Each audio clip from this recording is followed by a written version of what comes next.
Switzerland and Romania were in contention in this group as well, but an improvement in goal difference was the target. Scotland captain Gordon Strachan had to pull out of the match just before kick-off with a virus, and Craig Levein of Hearts was drafted in. Richard Gough, winning his 53rd cap, took over as skipper. Scotland against San Marino with Barry Davies.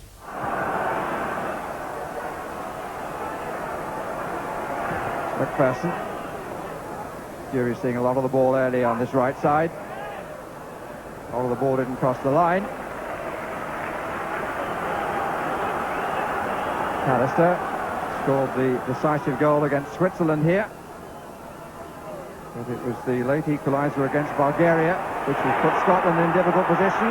But there's a chance. Oh, the first one goes away. John Robertson from deep into the 6-yard box on a line with the near post as we look. Good run by McAllister. Real dive in by Zanotti.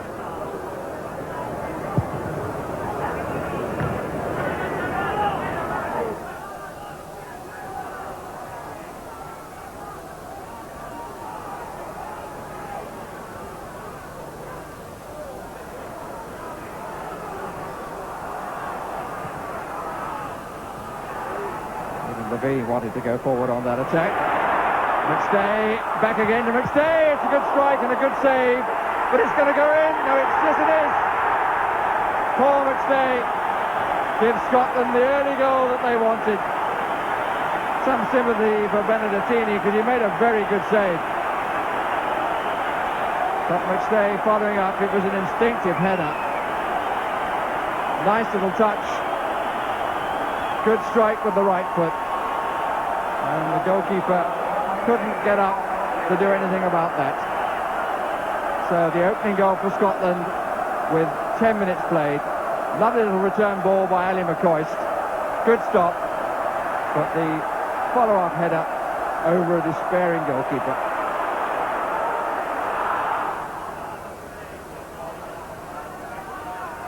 Levein. Nobody filling the middle at the moment. And Jury was the recipient. Came into the gap. He was pleased with the cross.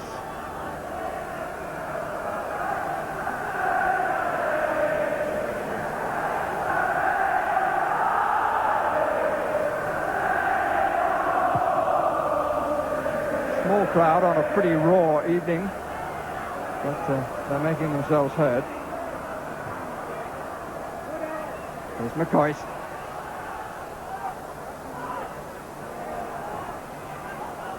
McStay.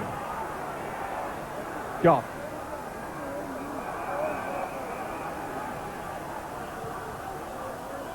That's well held up by Robertson, in spite of the attention from behind him. For is McAllister, and he does well. But Robertson for the second time. Disappointed with the finish. It was a good strike. He actually had two men arguably better placed, but one can't blame him for having a go. Well, from that angle you could hardly be better placed than that, but I can assure you that as the defenders got sucked in, there were two unmarked further across, like Jury there, but he went for the shot and over the top. Good chest trap by McStay. Stuart McCall, number 7.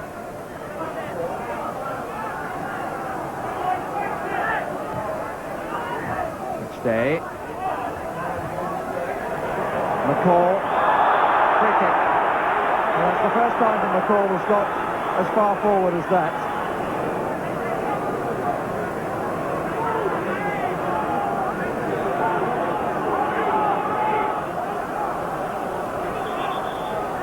Three in a line with the left post.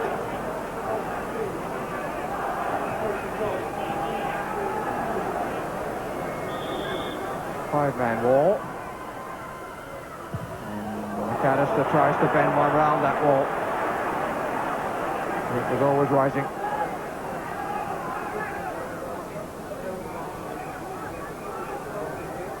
Now the wall broke up fairly badly. The shot wasn't particularly impressive. And we've had a half an hour. Scotland just one goal. And the referee this time, quite rightly, goes for the yellow card. Muccioli playing straight through John Robertson. No attempt to play the ball cleanly. No attempt at all at getting the ball. Just played through John Robertson.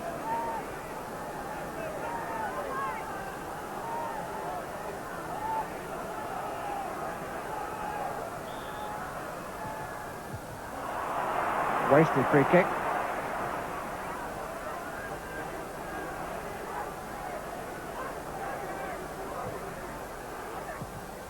Picked on and just away from McCoist by Guerra.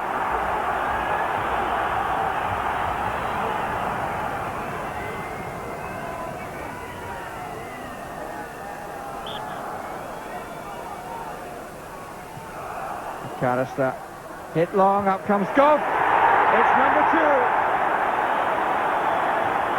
Well, this time he timed his run to perfection. Took a wider position. And it was a well-taken corner. And Richard Goff, who's had his differences with the manager Andy Roxburgh, will certainly have lifted the national coach's spirits. Second goal coming just after the half hour. In he comes now, climbs, heads down, and the bounce beating Benedettini.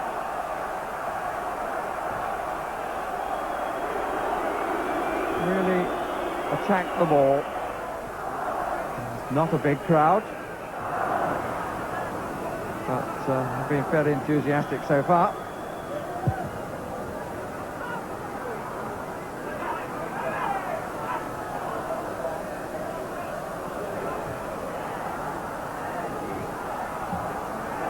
Tough to be seen, and Paolo Mazza just left his foot there. McCoist.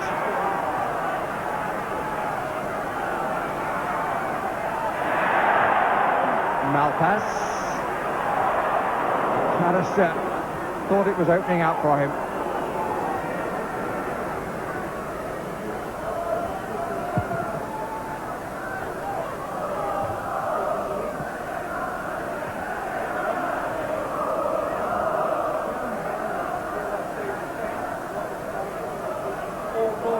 Goff had to improvise a bit then. And here's Dury.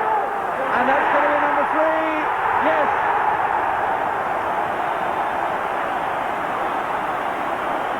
Valiant attempt by Muccioli to keep it out.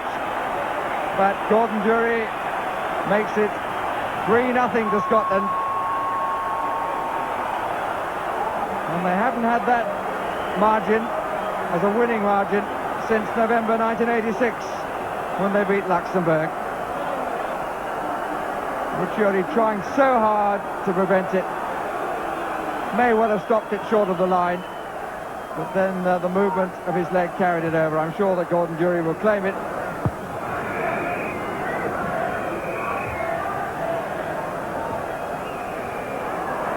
Dury chasing with Gobby. It's too good for him. And a second time, 3 waiting in the middle, marked by 3. Again, the cross ball let Scotland down. But even so, it's been a good half for them. Dury, the scorer of the 3rd goal, following earlier efforts by Richard Goff and the first by Paul McStay. So at half-time, Scotland have 3 of the double-figure target that they're looking for.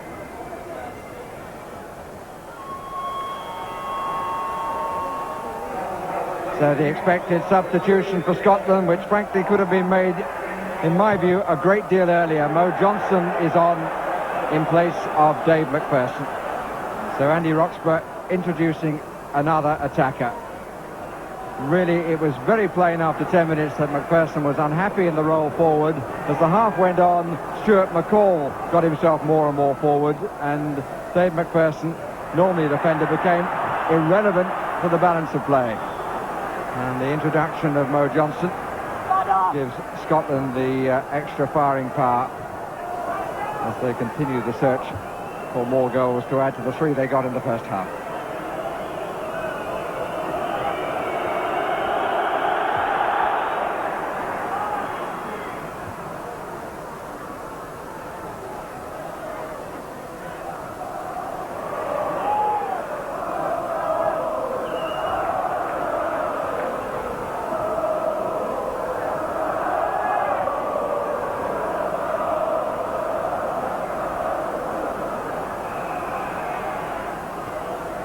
Mo Johnson scored 14 times for his country.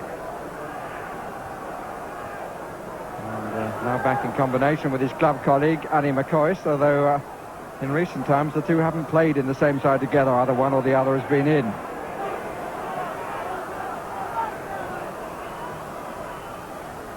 So I find it rather sad looking at Massimo Bonini, who really was an excellent player, winner of European Cup and Cup Winners' Cup, a couple of championships, here he is.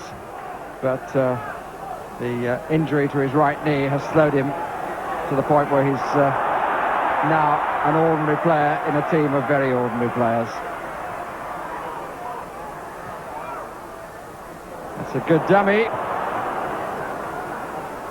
And Levine was then the back man, although 5 or 6 yards into the opposition half. This is Mo Johnston, and that's a far better cross. And a good attempt by John Robertson. Now, if Scotland could whip in a few more crosses like that, then surely the benefit would come. It's the best cross of the evening so far.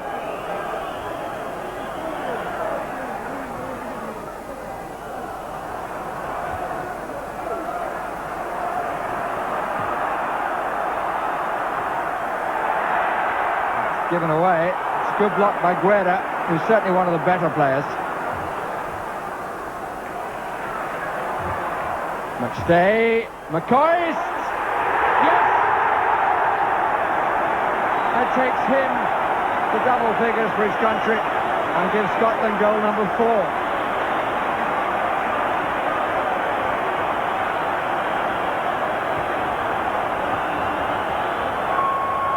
It was a lovely ball, and the instant turn wasn't power in the shot. There didn't need to be. And McStay fooling Bonini initially, and that's a fine finish. And the goalkeeper this time finding his weight was the wrong way, caught by a fine finish by McCoist to an excellent pass by McStay.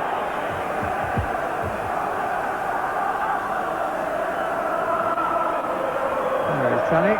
10 goals, and today is cap number 33. Stuart McCall. McStay. Unnecessary header by Zanotti, but it's held in. The ball was held in, even if the goalkeeper was slightly over the line. Well, the linesman disagrees with my reading of that. And the corner has been given.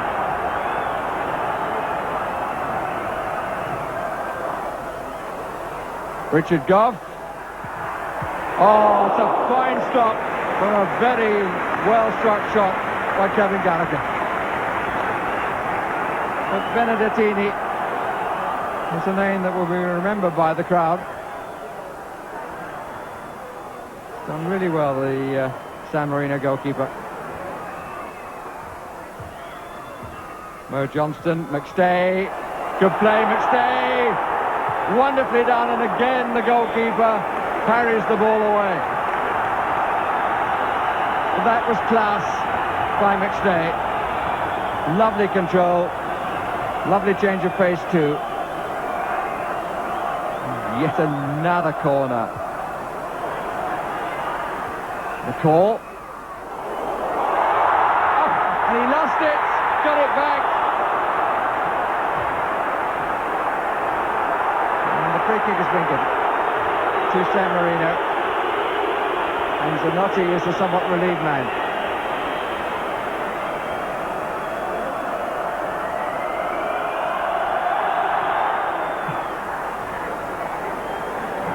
But he's saved from his own player, having made the initial mistake, Benedettini. And here they come again. That's what he must be feeling. Wild challenge. Johnston.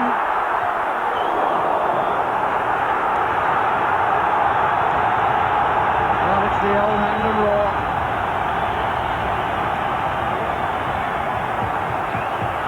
Spirits undampened by the rain. Gough at the back. Goalkeeper follows it and just gets enough of it.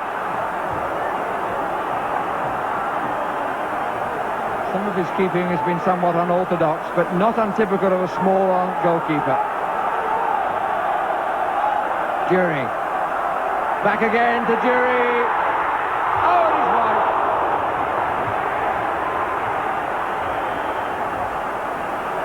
Well, it was a clear opportunity, which one has to say should have been made to count.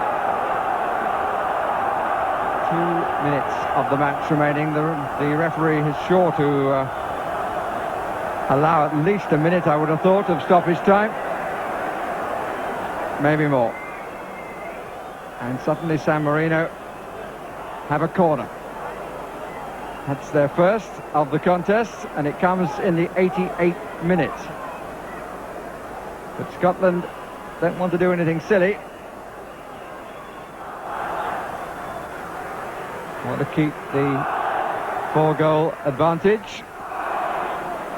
Not only in this match, but 4-goal difference in the group might still be important.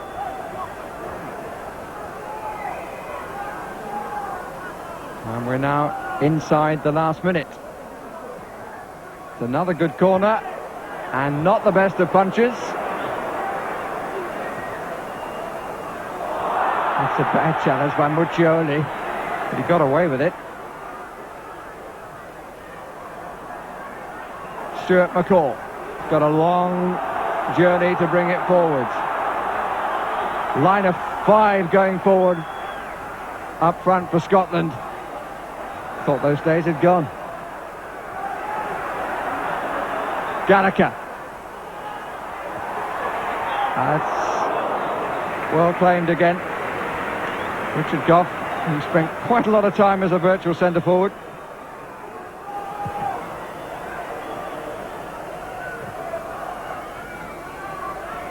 Malpass. McCall. Only 1 goal in this second period for Scotland. Although at times they've played a great deal better than they played in the first.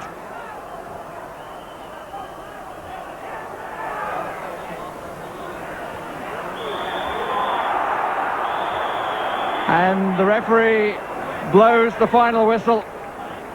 Scotland score 4. Andy Roxburgh, surprised that more time wasn't allowed for stoppages. McStay the first, Gough the second, Jury the third, and McCoist in the second half scoring the 4th. There were many other near things, the significance of which depends on what happened in Bucharest. Yes, because while that match was going on, Romania and Switzerland, the other contenders from Group 2, were meeting in Bucharest. A draw would put Switzerland through. Gerald Sinstadt commentating.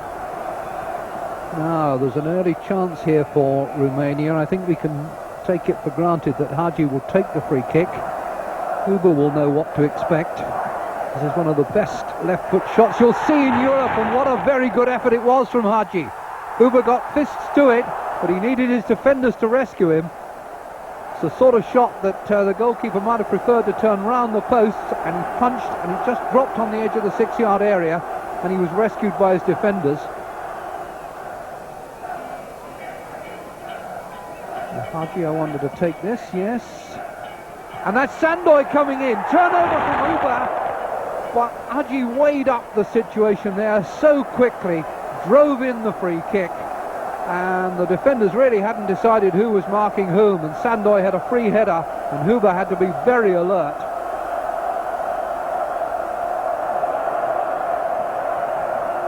Not the tallest of goalkeepers. Hagi coming over to take the corner that his free kick won. There's plenty of men in there for Romania. Lakatush has gone down, but he's done that so many times he'll get no sympathy. Popescu! Has it gone in now? It's cleared. Goalkeeper's coming again for the punch and hasn't got there, but that one is not going to count. Very good header from Popescu, but the ball in the net also by Popescu. Now this was fine. Good save with his legs by the keeper, but then Popescu is offside. There's a flag going up now. This is Alain Souter. 2 suitors in the Swiss side, not related. Now Hermann. Chapuisat holding off the challenge. Herman again. Referee calls him to go on. Here's Chapuisat, sight of the target. Keeper got a foot to it, just the studs to turn it away for the corner. Not sure whether it would have gone in or might have been side netting. Chapuisat had a goodish angle, looked up, decided to go for the shot himself, and it may well have hit the post. Keeper wasn't taking chances. The Swiss are allegedly on £20,000 a man to win here. But to be frank, so far they haven't really looked like doing it. Popescu! That was the sweeper on the edge of the 6-yard box. So much talent, this man. Looked a good player in the World Cup finals, and look at him turning up here, how quick to react, a yard or two wide. This is Herman, still pretty nimble in his 117th international. And this is Turkulmaz. Well, he might have done a bit better there. He had Chapuisat in the middle. I think the Romanians thought he might have been offside. Pass was well struck, and it was the defence slow coming out. Turkulmaz was certainly onside. That's Chapuisat going through the middle. Turkulmaz, I think, knew he was there, decided to try himself, and was off target. Munteanu has had a lot to do since coming on after only 4 minutes when Klein was injured. Haji now puts Mateut in. He's got a shooting angle here. Is he? Yes, he has! And he scored! Mateut breaks the deadlock and puts Romania in front. Nice little exchange of passes, inevitably with Haji, who's been the mastermind of the Romanian performance.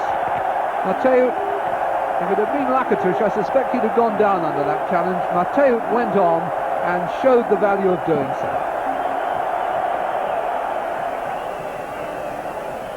Can't really see the Swiss pulling anything out now. It can only be a couple of minutes left to play.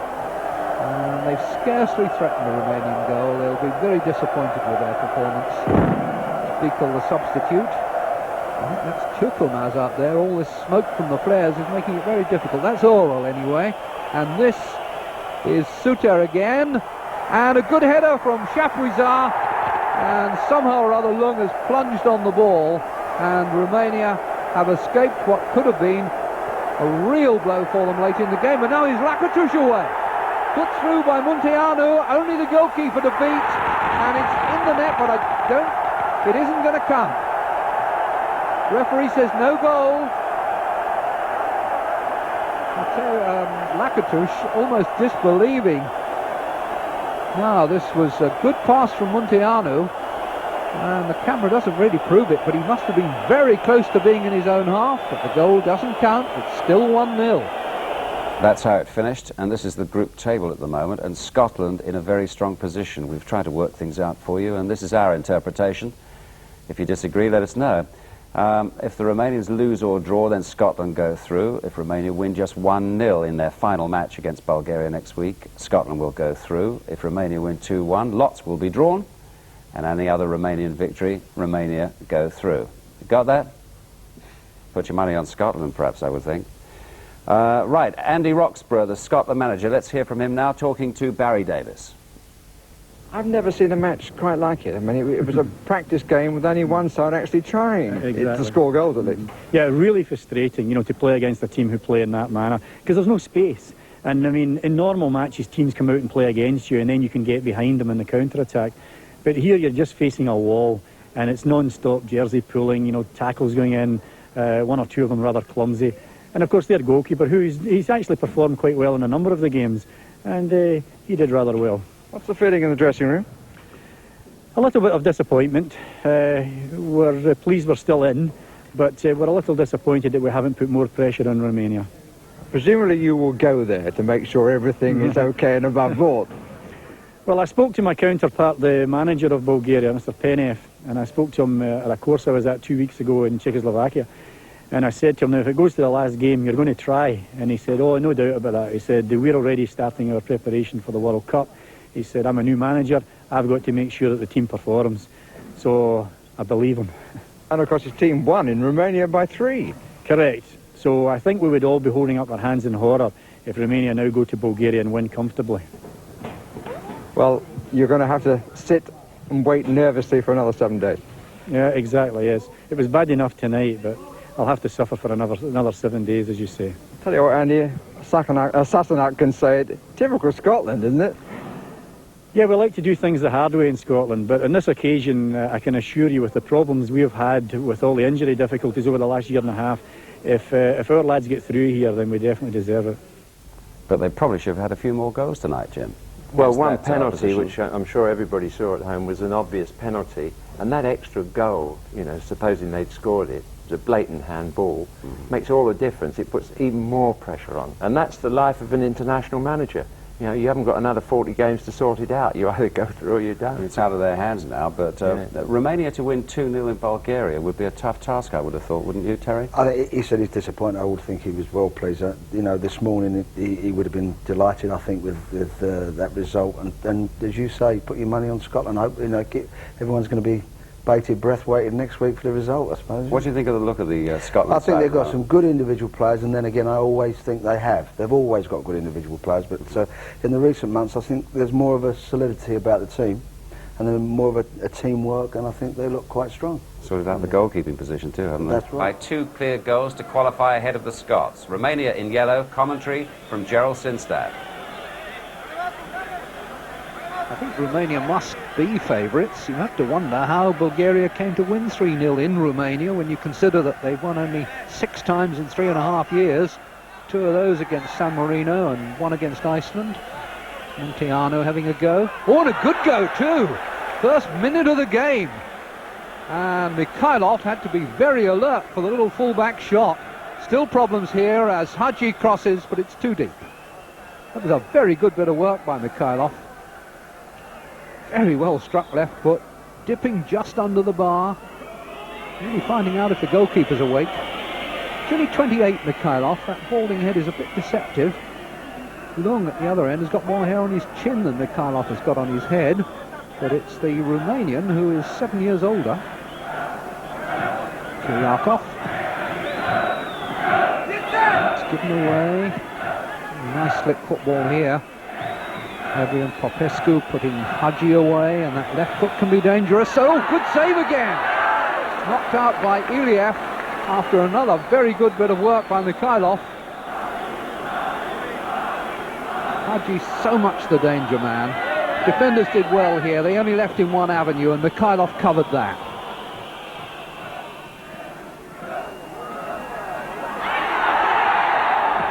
Out of goal for Lung, but he won't be too sorry to have the exercise. He's not had a lot to do. Now, Sabal, number 8. This is Lakatouche. Sabal goes on, chance here, and it's in, but it's not going to count. Flags up. Well, there's an offside being given, and the Romanians are going to protest. How they'll interpret between Romanian and Danish, I'm not sure.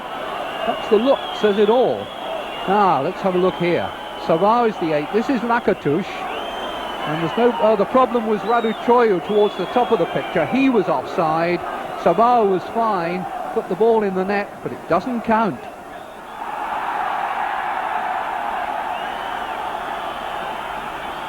Break on here for Bulgaria. This is Stoichkov. The field ball wasn't good enough.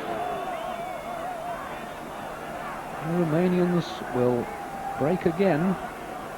Very much the pattern of this first half, but still no goals to show. But now Radu Choiu, Lakatouche in the middle if he can find him. He's gone down, penalty! Mr. Mikkelsen, having denied them a goal with the offside, had no doubt about that one. Mikhailov bringing down Radu Choiu. Does he get a touch? Yes, he did. Caught his ankle. It was man or ball, and it was the man he got. So, Hadji scored something like half a dozen times from the penalty spot for Romania. Oh, but not this time! Mikhailov has saved it, and Hadji has missed the penalty, and it's still 0-0. Well. Free kick given. foul was by Sabah, but here's the man who can hardly believe what has happened to him. I remember him putting one against a post against Holland in a friendly a few years ago, but that was just too close to the keeper. Ryakov, and then Stoichkov. The man coming in here is Balakov. Oh, crossfield, nothing forward, nothing penetrative. Sirakov forward, and Kenneth, that must have been fouled there. It's been given anyway, just outside the box. Kenneth, who plays for Valencia. Oh yes, very nearly had his shirt taken off. So, free kick just outside the box. Kostadinov, caught by Lung. Not sure whether that was going over or not. Lung is so tall. Let's have another look. Kostadinov will hit it with the left foot. Might just have dipped under. Romania again. Hadji going through, he was fouled. Closing the ranks through the middle, and there really wasn't a route for him. I'm sure the bench have said that he's got to be stopped, but they won't want him stopped like that, this close to the edge of the penalty area. Lakatush took the free kick and wasted it. That was Popescu, and I think that was Radu Choyu. Here's Popescu! The little fullback has done it, where Hadji failed from the spot. Adrian Popescu, in only his 4th international at the age of 31, has broken the deadlock. Hugs and kisses, and how well he does. He played that wide, Hadji scooped it up. Popescu just keeps running, turns up here, nobody's expecting him. Popescu pops up and pops the ball in. 1-0.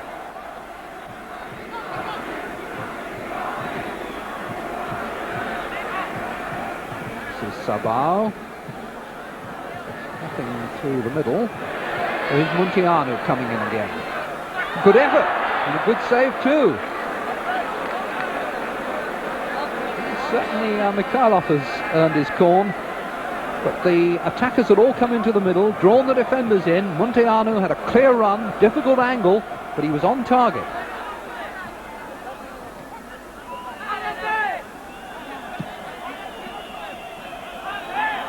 To have been a rather more determined air about the Bulgarians in the second half, but no real penetration still. A lot of international goal scorers in their side, but they've done very little in the Romanian penalty area. And now what they can do here, here's Sirakov, and it's a goal, it's an equaliser from Sirakov. Put in by Stoichkov, and the teams are level. Now that doesn't affect Romania a great deal, because they just needed to score 2, whether they were going to win 2-0 or 2-1. But the psychology will certainly change with Sirakov scoring. Time ticking away, and no pressure, of course, on Mikhailov to hurry things up. Long and high from the Bulgarian goalkeeper. Sirakov. Oh! Well, that could have gone anywhere. There was a deflection. I think it may have been off Lupescu, but Sirakov hit it well. He could have been thinking there about his second goal, and that would have put the lid on it for Romania. Just the outside of the foot. I think it was Lupescu. Stoppage time here, and it really has all gone wrong for Romania. Having removed Switzerland last week, they've now only themselves to blame for not going through the door they'd prized open. They've left it instead for Scotland. And there is the final whistle, that's it. It's 1-1 between Romania and Bulgaria. Sirakov's goal in the end wasn't important. It was Hadji's miss from the penalty spot that prized out Romania and sent Scotland to Sweden in the summer. This game here is going, I think, the way it should have gone, because remember that Bulgaria won 3-0 in Romania. So one would expect them to at least draw at home. That's exactly what's happened. And so what you have to do is to take into account the whole championship, and taking that into account, there is no doubt that we have certainly earned the right to go to the European finals. I'm delighted for all the players. We actually had 27 players took part in our campaign, and we're pleased for all of them. for the efforts that they put in. We're pleased for our spectators and obviously for our officials as well. So it's a good night for Scotland. Certainly is. There's confirmation of it. Scotland win the group by 1 point. They're in the European Championship finals for the very first time. Well, the prospect of